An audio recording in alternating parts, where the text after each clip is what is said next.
The terms clown and jester are probably overused, jester being less so. And so when I say something like, the alt-right uses a clown strategy or clownism, I just think of Bill O'Reilly on Fox News talking about pinheads and bugaboos and all these really folksy terms that the mainstream uses in order to kind of disguise the artifice of what they're saying. It's kind of like how liberals feel about Sarah Palin's way of speaking. They're like, look, you have a ideological agenda here. You're not just like some folksy mom who doesn't know anything. You're going to Washington, D.C. You're part of this system. Don't BS me with that folksy language. But all of that aside, basically what a clown does is a clown garners attention through exaggerated features. We could also talk about female strategies for gaining attraction, the way in which they seek to exaggerate their features with makeup. They seek to exaggerate their features with how they act, how they talk. And this can manifest in a number of different ways. It can manifest in like going to the gym a lot and being really fit. It can manifest as getting really into anime and cosplaying. Look at Lauren Southern. And it's very funny because on the one hand you have Weave, this extremist, who is then talking about Lauren Southern as a prostitute because she's a cosplayer and then she goes to being this alt-right talking head or alt-light talking head. And he says she is just doing this for attention. Well, that's very hypocritical in a way, because the whole purpose of the Daily Stormer has been to gain attention, to be a jester, to be a clown, and they admit this, right? They say that we are being so extreme, we're pushing the Overton window, we're using all the racial slurs, we're almost being a stereotype of what it means to be a neo-Nazi. We're doing that intentionally to gain media attention. And gaining all this attention, and we're going to break these taboos, and etc., etc. So that's the tactic. And you could call that accelerationism, you could call it extremism, you can call it whatever you want. But, Richard Spencer did the same thing. He saw that the left has this idea that the people at the top of the white supremacist patriarchy are these old WASP elites, and that they're very arrogant and snobbish and full of themselves, and they have no sympathy for other people. And so Richard Spencer decided to do a number of media interviews where he presented himself in this way. Saying like, yes, we do have white privilege and it's a wonderful thing. And people have gone over this before, but it kind of only strikes me now how similar these two strategies are, despite the fact that seemingly they are different strategies. At the end of the day, all they're doing is they're identifying some media bugaboo, some mainstream caricature or archetype of what a bad person is, and then mirroring that. And the only person who hasn't bought into this kind of get-rich-quick scheme or get-attention-quick scheme is Greg Johnson. He's the only one who's decided, I'm not going to make a parody of myself, I'm not going to become a caricature, I'm not going to give the mainstream media what they want. And, this was kind of recently something with Patrick Casey. He was in Washington and a reporter asked him, what are you doing? And he said, oh, well, a Russian agent set me up with the White House and I'm being followed and blah, blah, blah. And, it's funny for a moment when you say, oh, we fooled this reporter and we almost created this fake story. And that is like a way to get attention. And so if your idea is we have this message, we have this worldview, and that's fine, but we need to disseminate it. We need to make it popular. We need to gain attention. If you're attention-seeking, attention-grabbing, then yeah, make up some little fake story, troll the media to get attention. But that is a boom and bust strategy where you can draw in a lot of attention, you can get a lot of people on board, and then a lot of people can lose interest very quickly because they only gained interest because of the sensationalism, the pornography, the newness of it. in the same way that, you see a new girl and she catches your interest for a moment, but that's a very different thing from having a wife that you have to wake up to every single morning. Very different kind of relationship. And so the relationship we have with ideology, is that a deep relationship that's productive? Is it a deep relationship that is creative? Is it a deep relationship that is long-standing, that is stable, that has stable growth over time? Or is it we're just sort of flirting with these ideas, we're just being edgy, we're just taking them on for fun, and then we're going back to the quote-unquote real world, because at the end of the day, that kind of boom and bust cycle gets exhausting, right? People see that and they see it's not actually stable. It's not a basis or a foundation for producing anything or creating anything. And at the end of the day, you kind of get disillusioned with it. I mean, you could take a lot of examples in video games or Minecraft or something, where at first it's like this infinite world with infinite possibilities, and then you start to see the patterns, and it starts to grow old, and all that sensationalism and pornography and the newness of it starts to fade away, and you're like, I kind of see through it now. I see the patterns for what they are, and I'm not interested. And that's basically what the alt-right is it's this thing where at first it might seem really exciting and attractive to new people. But as soon as you start to recognize those boom and bust cycles, it becomes very exhausting. And the whole attention-grabbing, attention-seeking aspect of it does strike one as feminine. It does strike one as clownish. It does strike one as the jester strategy.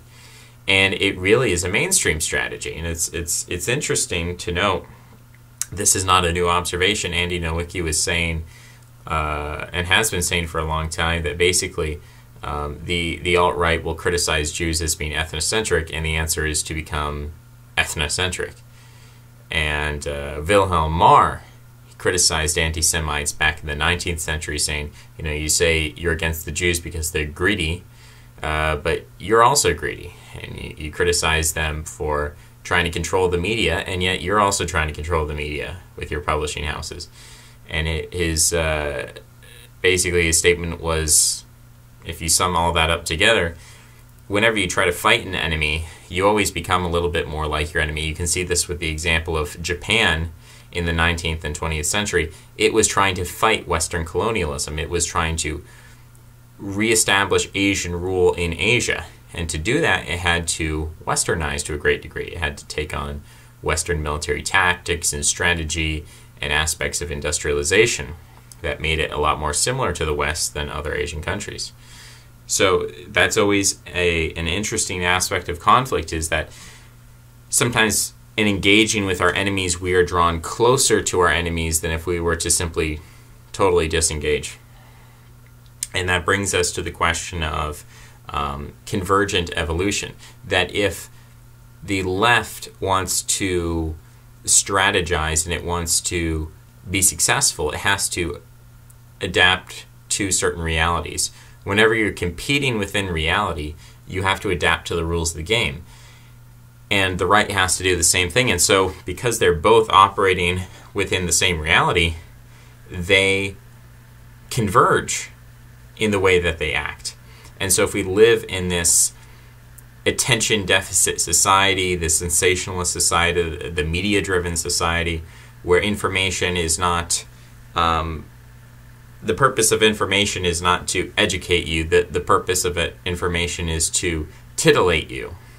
And so the left and the right are both going to be driven toward this same model of media dissemination, that the right is going to be extreme as possible, the left is going to be as extreme as possible, because people aren't really interested in the truth or nuance. People are interested in just driving the view counts and driving temporary interest and so on.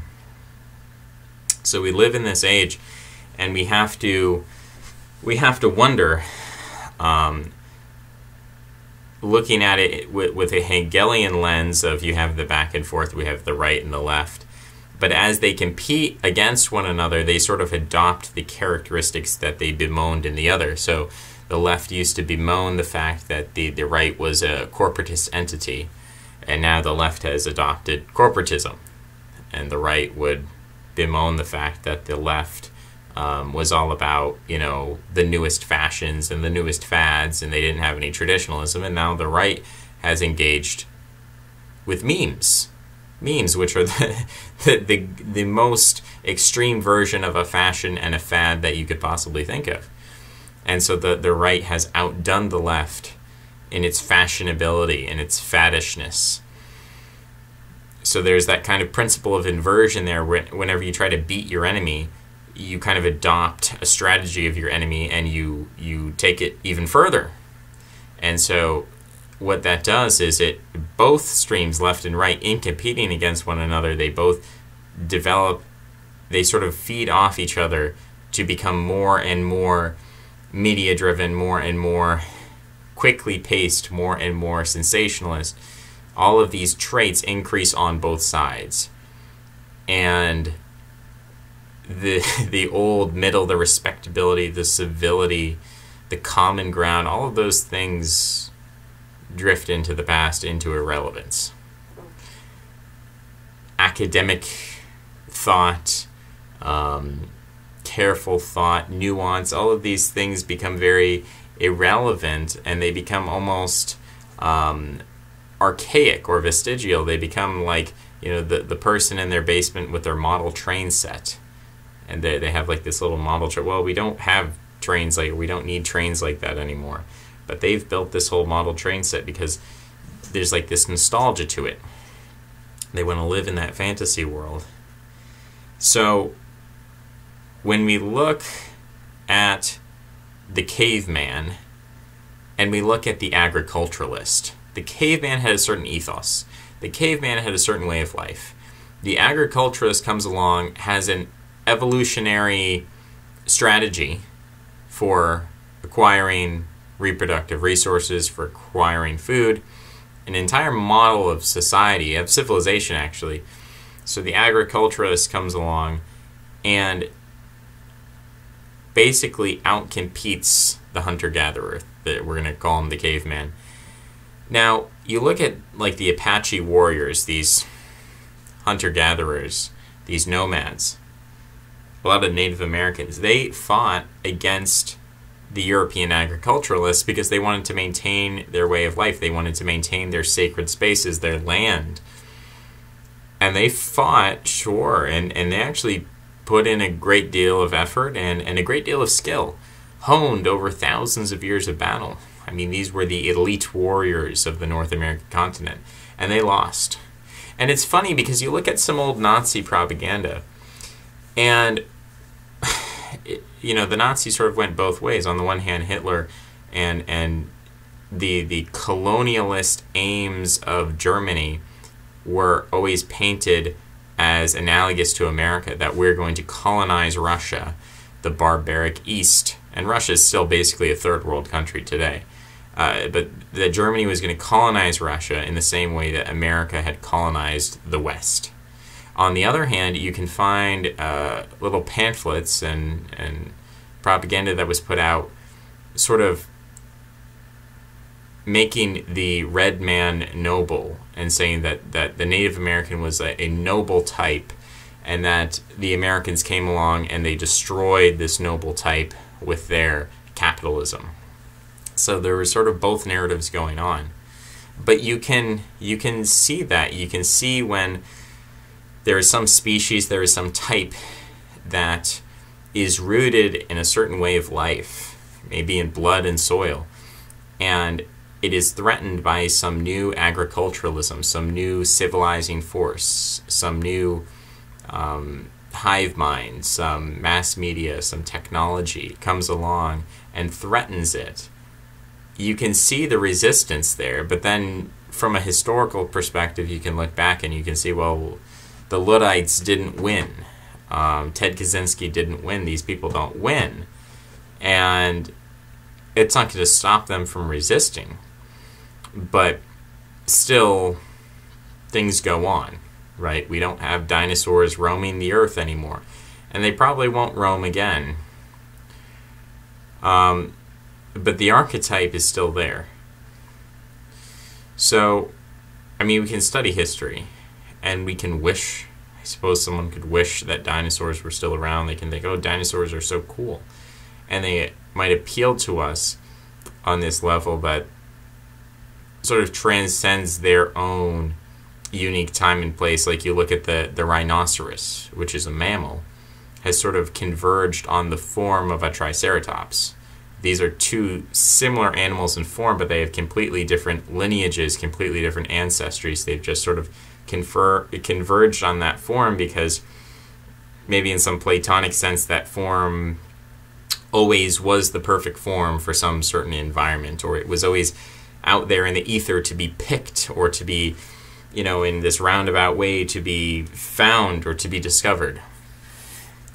So who's to say that after this next teleological shift, or the shift in our epoch, where we go from the caveman to the agriculturalist now to this new whatever we're going for, artificial intelligence, maybe there is some future point at which someone will reconverge on an old way of looking at things, that there will be some analogous form to what we think of as the Christian farmer, the fundamentalist Christian farmer.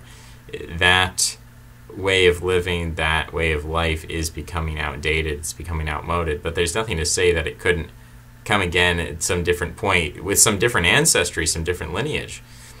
It could be an artificial intelligence, and it could be analogous in a way that we couldn't even understand or perceive, but that analogy would still be there, in the same way that maybe a dinosaur wouldn't look at a rhinoceros and say, oh, that's a dinosaur, because maybe it would smell different. Perhaps the senses of a dinosaur aren't visual in the way that we have. We're very visual creatures. We look for these patterns and we say, oh, of course, the triceratops and the rhinoceros, they look so similar. But perhaps from a dinosaur's point of view, they're focusing on different features. They're focusing on the smells, and they're focusing on textures of the skin or whatever, and they don't recognize that similarity. It's possible that we would not recognize the similarity between an artificial intelligence and a Christian fundamentalist, but perhaps there is some kind of similarity there. And what I want to draw attention to is kind of the emphasis on honesty. There is this ancient emphasis on truth and honesty. Kirk Doolittle is someone who's really put some time and effort into trying to look at the concept of truth-telling and very rigorously describe that politically, economically, linguistically, philosophically. And that's something that's been very important for European people. It's something now that in our current economy is not really valued. You look at Bernie Madoff, and sure, he went to jail, but no one ever looked at Bernie Madoff. None of the, spokespeople of the regime said, oh, Bernie Madoff is a threat to our democracy. Never said that, because Bernie Madoff's not a threat to the system. Ultimately, he drove economic activity, and sure, there were losses and people went bankrupt, but the overall economy didn't really suffer from Bernie Madoff. The overall economy is threatened by fascism. The overall economy is threatened by white identity politics. The overall economy is threatened by Viktor Orban and Poland. So we call Viktor Orban a threat to our democracy. Democracy just means the system as it is, the status quo. And so there are certain things that threaten the status quo, and dishonesty is not one of them. You can be Bernie Madoff, and people can still tell your story in a positive light. You can't tell the story of Viktor Orban in a positive light. That's not a mainstream position. So, with that being said, when we talk about the threat to our democracy, we're essentially honing in on what are the key values and the morals of the system. The system doesn't care about honesty. It doesn't really fundamentally care about insider trading. That is not a threat to the system. The threat to the system is things like identity politics. That blocks the progress of globalization in basically universalizing the planet Earth. The ultimate goal is to make every geographical square inch of the Earth exactly the same, to make each person statistically homogeneous, that we have like a kind of perfect bell curve, that in any country you're going to find the same average IQ, you're going to find the same intelligence distribution, And with all other things as well, same racial distribution, that every country is going to have some black admixture, some Asian admixture, some Caucasian admixture, whatever. And it's all going to be universalized so that you have a perfect consumption system. You have a perfectly fluid system. There is no barrier to entry of flow of information from one country to the other, and you maximize the potential for information flow from all countries that allows you to connect everybody in to an artificial intelligence system and allows all the elites of the earth to work together as one against the masses to, perfect their system. So, Viktor Orban is not doing the best thing for that system, or what he represents. I shouldn't say him himself, because he's actually integrating into the EU. So in the long term, Viktor Orban is good for the system. He's not going to be assassinated. But what he represents, with the Hungarian people who elected him and who support him, what that represents is something that is anti-globalization. So you have this system that's very popular, or I shouldn't say popular, I should say powerful. And it's using people like Viktor Orban to be sort of a face of populism, a popular face. But underneath, he's integrating into the EU, and, he's furthering globalism. Basically, the idea is to make Western Europe as poor as Eastern Europe, to level the two, and then to have total freedom of movement between the two, to equalize them, to make the earth flat. That's the idea. To build the Tower of Babel. And I think it could be successful. I think it probably will be successful. And the people who resist it are kind of like the hunter-gatherer resisting the agriculturalist. You can win some battles, and you can be very brave and valiant, but you're not necessarily going to win. So I guess the question is, how do you deal with that reality? Well, I think most elite people, the choice is clear. Like, you join up with the system as it is. You don't cling to some old dying system. You just promote the system as it is in whatever way you think. Either, you go the Viktor Orban route, which is you have a populist face, but privately you're for globalization. Or you're just full-on George Soros, just 100% globalist. Either way, there's really only one choice, it seems like, if you're an elite. I can't see any other way. I don't see anyone doing the opposite.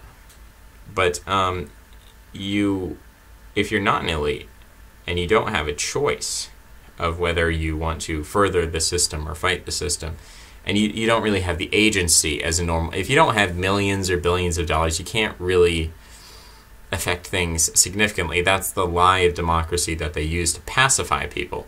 Because if people realize that they didn't have a voice in the system, they might act out irrationally in ways that would not be conducive to the stability of the system. So they pacify people. They say, oh, you have a voice, you can elect Donald Trump, you can do this and that. It's like, okay, sure, like, we could decrease immigration, and that might decrease certain problems, but meanwhile, the American identity continues to disintegrate, and there's nothing, literally nothing, that's being done to stop the religious disintegration. Racial disintegration continues even if we close the borders 100%. Gender disintegration. Everything is continuing to disintegrate. Just our personalities are disintegrating into this, globalist mass. We're all being connected into this system where we don't have personalities anymore.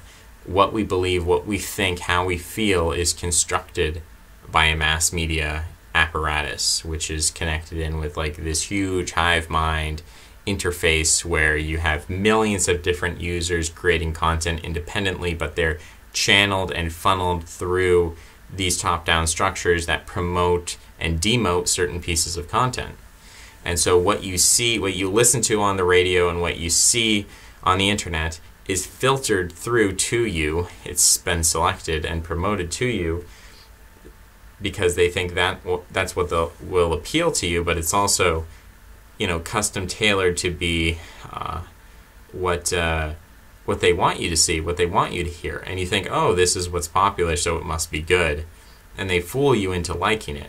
It's a very easy tactic, but it's not necessarily the best thing, and you could easily be fooled into believing something else was good. This is like principles of totalitarianism 101, that the citizens of a totalitarian state are always convinced that their system is the best, when that's not necessarily the case.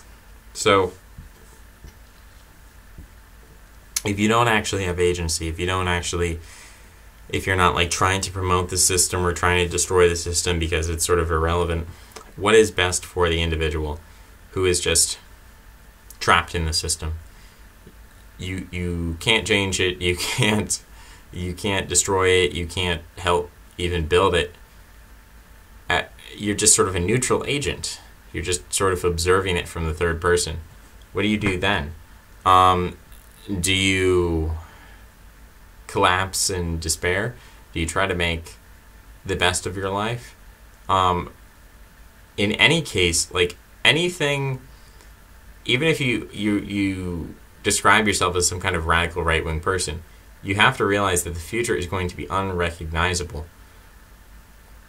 And I think most people would do well to simply examine their lives and take a moment to stop and sort of question the own sanity of what you're doing. Like, is it worth it, what you're doing? Is what you're doing pornographic? Is what you're doing satisfying you in the moment? And is it merely like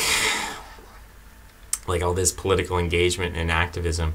It's self-fulfilling, it's self-satisfying. You feel like you're doing something, you feel like you're making a difference, you feel like you're making a change. But you look at these people who are doing that, and you have to stand back and you say, like, in the very larger picture, what are you changing? And so then you look at these people's private lives and you see everything self-destructing, right? These people who say they're going to save Western civilization, they don't know what Western civilization is, first of all. They don't understand the history of capitalism. They don't understand, like, the agricultural revolution. They don't understand the punctuated equilibrium of evolution. And they don't understand science or biology, and they're just like, we're going to save Western civilization, and they can't even save their own families. They can't even, like, prevent their wives from divorcing them. So what trust should we put in them to save Western civilization? The movements that appoint them as leaders, because these movements are full of sheep-like people who just do whatever the media tells them to do. You know, if the media tells them Obama is a good guy because he's a liberal, then they're like, well, I hate liberals, so I hate Obama. If they say, like, oh, you should hate Richard Spencer, then they're like, oh, I love Richard Spencer. So it's just the principle of inversion. There's nothing intelligent going on there. There's nothing, like, discriminating or intellectual going on there. It's just kind of a knee-jerk reaction, and it's very sad. So I feel like people should base their lives on something a little more substantial. Like, don't set yourself up for that kind of self-destruction, because it might feel good in the moment. You might get that high, but don't base your life around that kind of drug use. Go for something more sustainable. Go for something that works for you. Try to understand what your problems are, and don't take it from a... I mean, it's very easy to be solipsistic, and it's very easy to look at your life and say, like, oh, well, my life is a result of these unique conditions, and, you know, there's nothing to do about that because, you know, I'm just this unique case and nothing can be done to help me. I would say try to universalize your conditions. Try to understand the broad strokes, the fundamental underlying tensions that exist within your personal life that then run through the course of everyone's lives, and try to understand it in that way, and then work on it from that perspective. Because if life sort of begins and has a middle and has an end, then I would say that, you know, given the likelihood of something like reincarnation, you want to set yourself up so that you're engaged in a process that is going to continue to benefit you if you just continued on that track in your next life. So whatever you're doing now, you have to ask, if I did this, not just in one lifetime, but if I had this kind of mindset and I acted in this kind of way, like not in the specific way of like, what am I doing today? I'm going to work, I'm working on this skill, I'm building this project. Not the specifics of it, but the overall mindset, like what is your willpower? What is your work ethic? Because there are, despite the fact that we have a caveman, an agriculturalist, a Bernie Madoff, like these are three very different ethics. The caveman, the hunter-gatherer has a certain ethos of life, the agriculturalist has another one, and Bernie Madoff has a third one. But running through these three archetypes of, like, you might even say one is basically a warrior, and then you move on to basically a priestly society, a society run by religion, an agriculturalist society, and then you move on to the merchant society, the merchandising society. Running through these three systems of morality, there's still an underlying willpower, a will to life, a work ethic, working hard, not hating yourself, not being internally inconsistent, being harmonious with yourself. So that's something to be strived for, and that basic idea of trying to, as Jordan Peterson says, sort yourself out, make your bed, fix these underlying, or at least recognize them and work on these underlying contradictions within yourself. If you continued to do that for 1,000 lifetimes, then it seems to me that you would be getting better in each lifetime, rather than if you ignore that and you simply focus on something that's right in front of your nose. You read the news and you get angry because someone's attacking your identity group, someone's attacking whiteness, or someone's attacking maleness, or someone's attacking straightness, someone's attacking you, and you feel personally affronted and you want to go out in the streets and have a street fight, and that is maybe immediately satisfying because you have this ancient ancestral vestigial warrior mindset that, like, someone slaps you and you want to slap them back, but that's not really a sustainable strategy for inner harmony, for victory in the long run.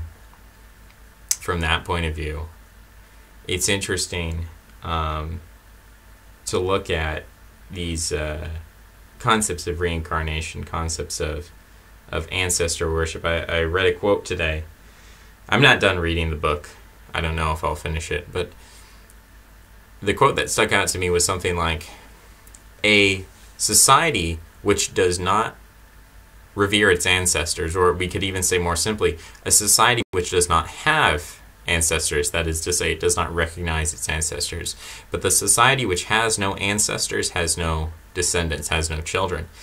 Because the moment you forget your ancestors, the moment you forget to value those outside yourself who are connected to yourself, is the moment you cease to see the value in having descendants, because you don't want to become an ancestor yourself. You don't want to start anything because you're so solipsistic. And it's so true. It's so true. We at this point are like the Germanic Christians. The Germanic Christians, you would ask them, hey, you're a German, right? And they say, yeah, I'm a German. And it's like the 5th century. And you say, like, you're a Christian, right? Oh, yeah, I'm a Christian. What do you think about your ancestors who were all pagans? They say, oh, they're all wicked people and they're all going to hell. It's like, whoa, man, how can you have that perspective that you're a Christian and you just condemn all your ancestors? Well, we were wrong. We were living in the wicked times, and maybe if some of them repent in purgatory or something. And it's a very revolutionary idea. It's a very weird idea to have this idea that all the people who gave birth to you, right, the string that you, like, you're the fruit and your ancestors are the tree and you came from that tree, and so that's a wicked tree and you're a good person. How does that make any sense?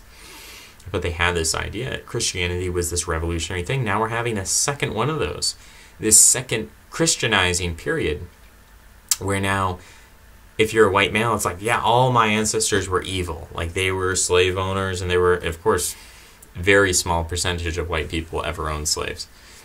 But like, oh yeah, they're all evil. They did all this bad stuff. It's like, really, man?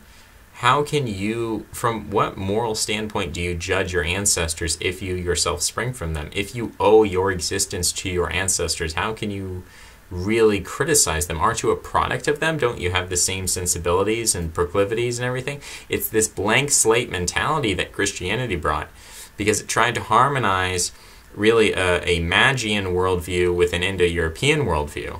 It tried to bring harmony between them. But as we see the decline of Christianity, I think we're also seeing a splitting off between the Magian and the Indo-European, and that conflict is coming to the fore of those two worldviews. And really the Indo-European is a more priestly and a warrior-based society, and the Magian is more merchant-based. And we're seeing the direction of society. We're seeing which one is winning and which one is losing. But that conflict is going on. It's going on within people.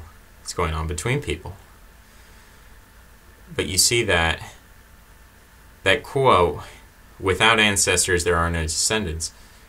And look at your own sort of individual life, and if you don't recognize the past, you don't understand the past in really a broad metaphysical way, or really a thorough, not a superficial analysis of like, oh, in the past we were all traditionalist and we all believed in this, like, you know, Adam and Eve, not Adam and Steve, and like these kind of sound bites. But if you actually look at the changes in history, these changes that made people alien to one another. Like Christianization was an alienating process where you became alienated from the past. And it was this new era and this new way of thinking. It was a revolution. And we're now going through a second one of those. Or you could say there's been an infinite number of these, but we're going through a shift. You have to recognize that. You can't just say, oh, everything was, you know, like Evola is like, oh, I'm just, anyone born before the French Revolution thinks exactly how I do. I actually question that. I question that. I think there are revolutions in human thought. I think there are revolutions in the biological species on the human planet. I think the transition from a Neanderthal Europe to a Homo sapiens Europe, I think that was a revolution, a genetic revolution, a psychological revolution, a spiritual revolution. It happened like, we're talking about 40,000 years ago. So, revolutions happen. You know, this is history. This is perennialism, actually, in a cyclical way. It's not just everything was traditionalist in one way in the past. Actually, revolution is a feature of the cyclical nature of reality. So, you know, don't reject that out of ignorance and just a superficial reactionaryism. Understand that and integrate it into your own worldview and how you act. That you have to work within this system and try to find a way to have harmony and inner peace within this system. Figure out something that works for you, because just being purely self-destructive is not a way forward. It's not a way forward for your descendants. And it's I mean, you can be like the Apache and you can try to just sacrifice yourself. I guess, I mean, that's one way to do it. Say, well, my way of living is no longer viable, so I have to go out with a bang. I mean, that's one way to do it, I suppose. And maybe some people are going to choose that. I guess it depends on your disposition, but again, I'm not sure if that's really how you honor your ancestors and your descendants, is by, for me, that seems to be the quick way out. It seems to be like the cowardly way out. It's an easy solution, just to confront the system in this reactionary, oppositional way, and to say we're just going to destroy everything, go out with a bang. Is there a solution? Can we find a solution? Is there a way forward? Is there a way to reconcile seemingly irreconcilable things? Is there some kind of Hegelian synthesis between the fact that we are lizards, we are apes, we are cavemen, we are agriculturalists, and now we are being forced into a hyper-capitalist world? How can we reconcile all these different modes of thoughts in one person, and in fact in masses of people, millions of people, billions of the people? Is there a possible way? Are the elites going to just be the ones who find a way to to reconcile themselves with the system, and then they're going to wipe out everyone else? And if so, don't you want to become part of the elite?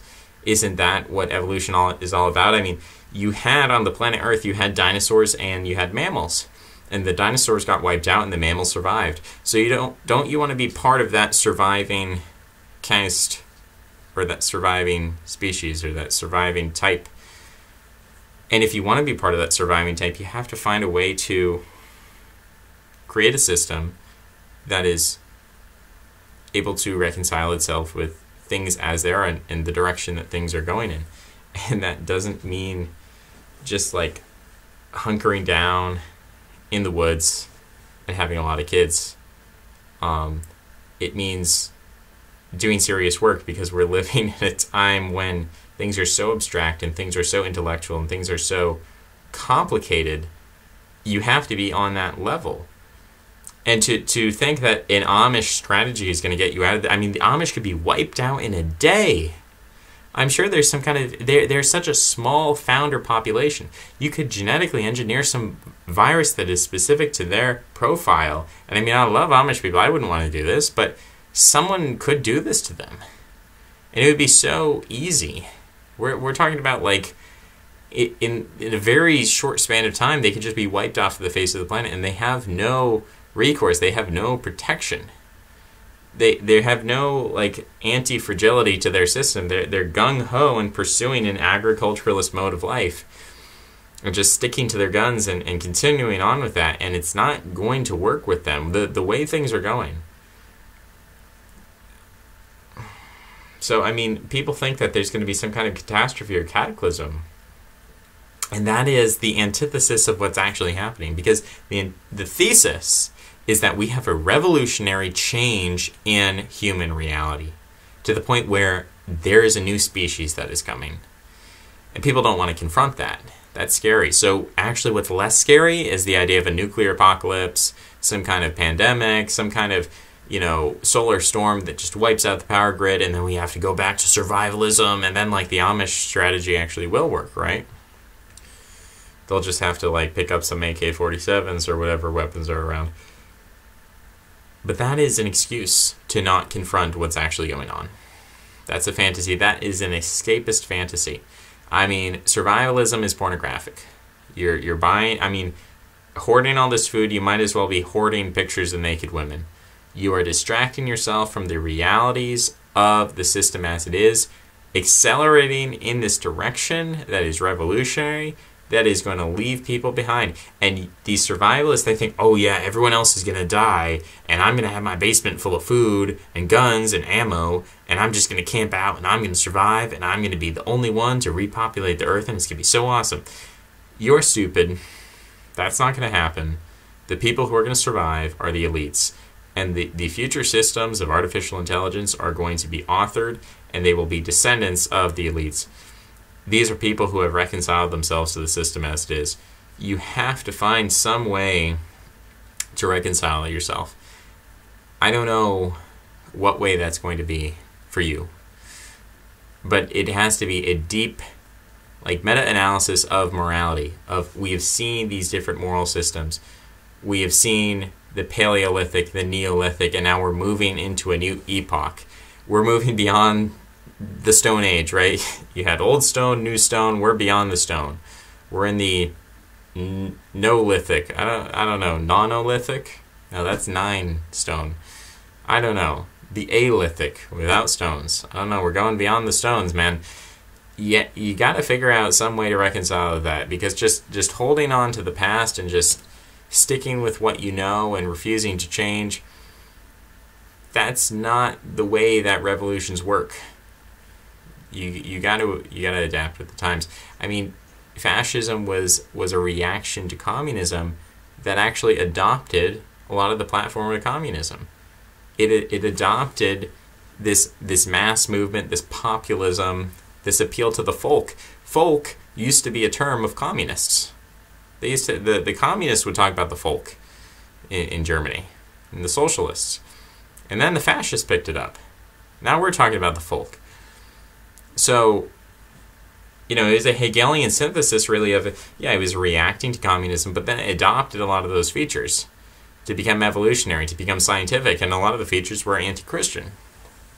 So whatever's coming next, even if it's in a sense oppositional to the system, I'm not saying just go out there and promote the disillusion or disillusion. It's hard because disillusion and dissolution sound very similar, but in any case, I'm not saying just go out and promote transgenderism and promote the breakdown of personality and promote all these things.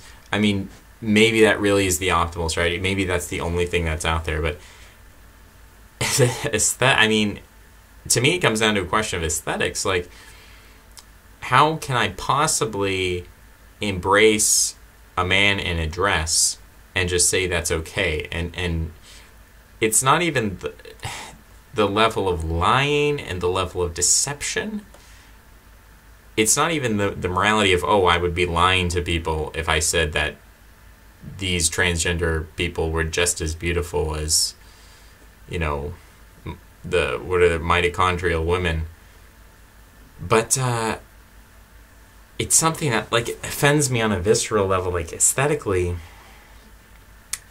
it just, it's in like contradiction with you know, you look at something very beautiful and you have like this spiritual sense, you have like this heightened feeling, this like peace, you're beyond the moment, you're beyond time. It's not a visceral like excitation, it's not that pornographic titillation. You actually like feel some kind of elation, some kind of ascendance, some kind of enlightenment. You look at something really beautiful and you're like, whoa, I'm stepping outside of myself, I'm stepping outside of time, I'm stepping outside of my needs and my wants and even my own humanity and my own desire for life, my individualism. And you kind of become one with the piece itself, the artwork itself. And so that's like the greatest, you know, feeling that one can have. And the opposite is looking at something ugly and being forced by politics to say, oh yeah, that's beautiful, that's wonderful, that's awesome, we love that. So maybe that is such a strong sense that I have that is holding me back from being as evolutionarily fit for this globalist system as I possibly could be. Perhaps that's like my biological defect or something that's preventing me from being successful in this system. I guess you could look at it that way. But if there's a way to keep that sense of aesthetics intact and to at the same time accept the fact that we're moving into a new revolutionary age where, you know, what Nietzsche said is true, and humanity is going to fall away to something new. And a lot of people have been saying this for a long time. He wasn't the only one. But that is happening. How can we, on the one hand, accept that reality, but on the other hand, not give up, not deny it when we feel as if we have no choice? I don't feel like I have a free will. I don't feel like when I look at something beautiful, and perhaps that's just my upbringing or my genetics, I don't know what causes me to have my perception of beauty, but when I look at something beautiful, it's not a choice. It's not as if I chose that day to look and appreciate something beautiful. When something strikes me as beautiful, that is beyond my agency to choose my reaction. If I am so compelled to and I gaze upon something and I sense that beauty, that sense is an immediate experience. It's the difference between, you can analyze different moral systems, you can analyze systems of aesthetics, you can describe them, you can sort of break them down into their component parts and create a schematic or a heuristic of how to create this system of aesthetics, or what is its foundations, or what differentiates these systems. You can do that, but doing that is a very different thing from the experience, the lived experience of beauty. There's a difference between saying, oh, this would be optimal for living, like this is the best choice for your survival strategy, and actually experiencing the desire to live on, the desire for life, the desire for beauty. Two very different things. Obviously very interconnected, right? That you have the object, which is like, here is a strategy, that's an object. Here's another strategy. So we can compare these in some kind of objective sense. Like if you input this strategy into this reality, you'll get this output, life or death. And then you compare that to other strategies and other realities. But that's very different from actually having this subjective experience of wanting to live, wanting to strategize for the purpose of creating beauty or creating life. Two very different things. So, at some point, like, our personalities are not infinitely malleable. We are sort of stuck with certain desires that we can't change. Like, we can't, after a certain point, you can't just say that, oh yeah, I love, like, I think you're beautiful at any size. Or like, oh yeah, I'm, Bauhaus architecture is just the exact same as neoclassical. They're just completely equal schools, and it's so beautiful. At some point, you're going to find some stopping point, some wall that you hit where it's like, no, I can't accept that. I can't buy into that. Maybe the thing to do is just to pretend to like it, to pretend to think it's beautiful, and to try to advance that way, and to gain power as an individual, and secretly, enjoy something that's a little bit taboo on the side. But, then you're really just feeding into the system, right? If there's at no point at which you rebel, then that's indistinguishable as from if you didn't have that aesthetic sense at all. So you're not really expressing your innermost feelings at that point, and so you are denying them, and it's as if they don't exist. And that is a kind of death of the self. That is a kind of self-abnegation. That is a kind of suicide. Is that the right way? Is there a synthesis? Is there a way to be true to yourself, even if it means being in opposition to this teleological end, and somehow adapt to the situation? Basically, I'm asking, can we be like the Japanese? Can we somehow maintain, like the Japanese, they tried to maintain what made them Japanese while at the same time westernizing to be competitive with the West? Is there a way that we can somehow maintain what it means to be ourselves and to have our own system of aesthetics, and at the same time somehow become adaptive and become competitive in this system? And is that what, the pornographic, jester, clownish tactics of the alt-right are? That's what, supposedly that's what it is. Yeah, you adopt the Saul Alinsky tactics, and then you can beat the left at its own game, and then eventually we can have some kind of, like, right-wing version of globalism. I don't know. Maybe. Possible. Is that really anything different? Do we strive for that?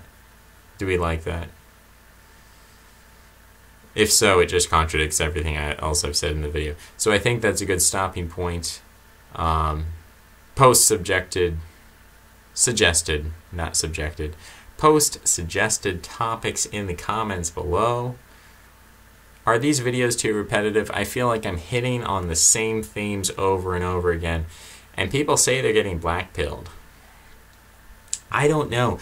I think, from my perspective, you're in a battle, you're in a war, and the most heroic person, I think Spangler said that, the most heroic Roman is the one who stands at Vesuvius even as it's erupting, because, that's his duty, is to stand there.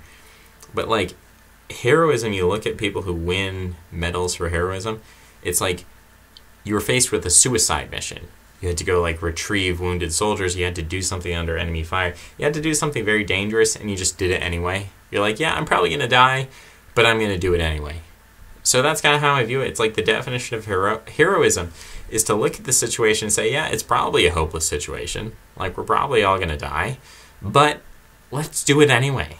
Like, let's try to win anyway. Like, let's give it our all to be the best that we can be anyway.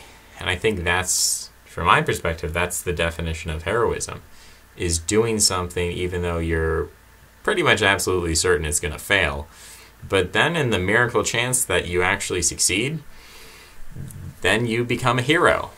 And if everyone tries to do that, then at some point, given the fact that statistically improbable things sometimes do happen, there will be heroes created out of that mindset. So, why should we fear failure anyway if, from the perspective of of Valhalla, where your entire afterlife is you're just fighting battles, and eventually you're going to die, and then you get reincarnated, and then you go fight some more battles. I mean, of course you're going to die. Like, your mortality is certain, but also your rebirth is also certain. So there is no consequence to failure. The fact that this system is, 99.9% going to defeat us and crush us or whatever, I don't get black-pilled about that. I just say, let's do the best that we can. Let's try to be as superhuman as we can in our efforts. And if we succeed, then great. And if we don't, that's fine. There will be some next life. There will be something after this. But if we give up and we say we're black-pilled because we're going to lose, it's like, no, the best opportunity for heroism comes in the event of certain defeat. I mean, look at the 300 at Thermopylae. They were facing certain defeat, and now we still remember their battle because they fought valiantly in spite of the fact that it was a certain defeat. So I think that's how you view. I mean, if it was an easy battle, it's like, oh, we're going to defeat these people easy, no problem. I'd be like, well, then it's not really an exciting battle, is it? It's not very heroic to fight that kind of battle. But a battle where you're pretty much certain you're going to lose, that's pretty exciting. I mean, of course, people who have kids, that's put in a different light, because you're like, well, I'm going to die, and my kids are going to have teachers who are going to tell them to mutilate their bodies and to hate themselves and hate their ancestors. That is, I mean, when you start bringing kids into the picture, that's when I understand why people would be very worried and start to get black-pilled and start to get, very stressed out about the situation. But then again, I see a lot of people with kids who are acting self-destructively. And people who are like, oh yeah, I have kids and I'm in the alt-right and I'm going to ruin their lives. I mean, you look at George Lincoln Rockwell's kids. He's got a great-grandkid or grandkid who's half Japanese, and he's a really good soccer player or something. So I don't know if that's what George Lincoln Rockwell wanted. But, it's a complex dynamic. So I said I was going to end the video. Let's just end the video. All right, that's enough for today. Thank you for listening, and I will talk to you soon. Bye-bye.